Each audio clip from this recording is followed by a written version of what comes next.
सबको मेरा प्यार भरा नमस्कार। आइए कार्तिक महात्म का 34वां अध्याय पढ़ते हैं। ऋषिगणों ने सूत जी से कहा, हे सूत जी, पीपल का वृक्ष शनिवार को छोड़कर सप्ताह के बाकी दिनों में क्यों नहीं पूजा जाता?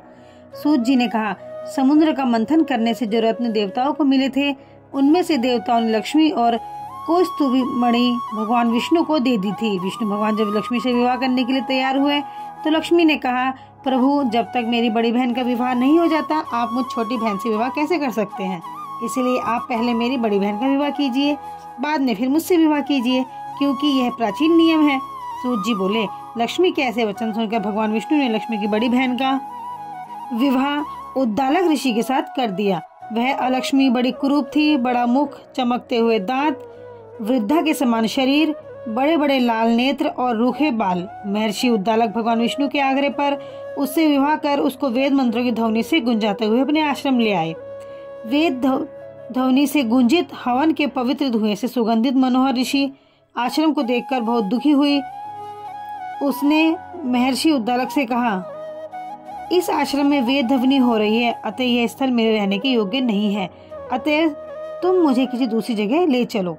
उसकी बात सुनकर महर्षि उद्दालक ने कहा, तुम यहाँ पर क्यों नहीं रह सकती, और तुम्हारे रहने के योग्य तुम दूसरी जगह कौन सी है, यह मुझे बतलाओ। अलक्ष्मी ने कहा, जहाँ पर वेद ध्वनि होती हो, अतिथियों का सत्कार होता हो, यज्ञ आदि होते हो, उस स्थान पर मैं नहीं रह सकती।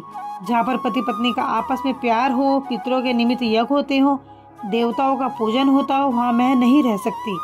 जहाँ दिन रात पति पत्नी लड़ते हो, जहाँ से अतिथि लोग सदा निराश होकर लौटते हो, जहाँ पर पूज्य वृद्धों, सत्य पुरुषों तथा मित्रों का अनादर होता हो, जहाँ पर अति कठोर वाणी बोली जाती हो, वहाँ पर दुराचारी, चोर, पर स्त्रीगामी प्राणी रहते हैं, वहाँ पर गोयों का वध, मद्यपान, ब्रह्म हत्या आदि पाप होते रहते हो, वहाँ मैं प्रसन्नतापूर्वक निवास कर सकती हूँ। सूत जी ने कहा, इस प्रकार लक्ष्मी के वचन सुनकर महर्षि उद्दालक का मुख मलिन हो गया।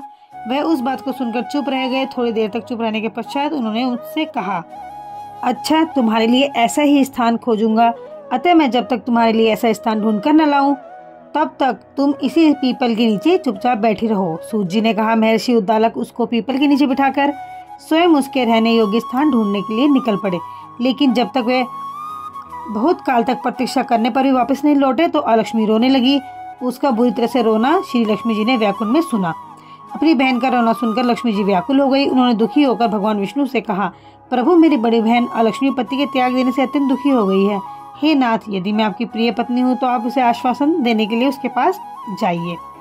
लक्ष्मी जी की प्रार्थना सुनकर कृपा सिंधु भगवान लक्ष्मी जी के साथ उस पीपल के पेड़ के पास गए जिसमें अलक्ष्मी बैठकर रो रही थी। उसको आश्वासन देते हुए भगवान विष्णु ने कहा, हे अलक्ष्मी, इसी पीपल की जड़ में तुम सदा सदैव के लिए निवास करोगी, क्योंकि मेरे ही अंश से इसकी उत्पत्ति हुई है और इससे मेरा निवास रहता है।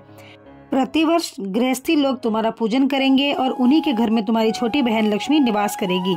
स्त्रियों को विविध प्रकार के उपहारों से तुम्हारी पूजा करनी चाहिए। मनुष्य को चाहिए कि वे पुष्प, धूप, गंध आदि से तुम्हारी पूजा करे, तभी लक्ष्मी उन पर प्रसन्न होगी। सूत जी ने कहा, भगवान श्री कृष्ण, सत्यभामा तथा पृथु और नारद का संवाद तुम लोगों को मैंने सुना दिया, जिसके सुनने मात्र से मनुष्य के सब पाप नष्ट हो जाते हैं और उसे वैकुंठ लोक की प्राप्ति होती है।